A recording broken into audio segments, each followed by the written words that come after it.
Aklat ng Kawikaan, chapter 23, verse 1 to 11. Kung ikaw ay kasalo ng may mataas na katungkulan, huwag mong kalilimutan kung sino ang iyong kaharap. Kung ikaw man ay matakaw, pigilan mo ang iyong sarili.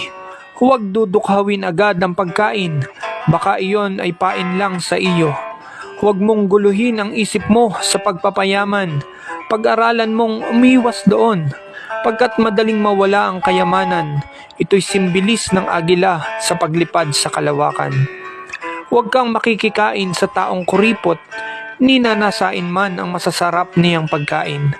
Pagkat iyo'y maninikit sa iyong lalamunan, aanyayahan ka nga niyang kumain at uminom, ngunit hindi bukal sa kalooban.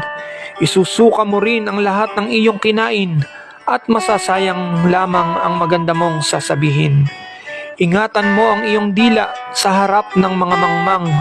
Hindi niya mauunawaan kahit gaano kaganda ang sabihin mo. Huwag mong babaguhin ang hangganang malaonang nakalagay, ni sasakupin ang lupa ng mga ulila. Pagkat ang tagapagtanggol nila ay ang makapangyarihan at siya ang iyong makakalaban. Amen.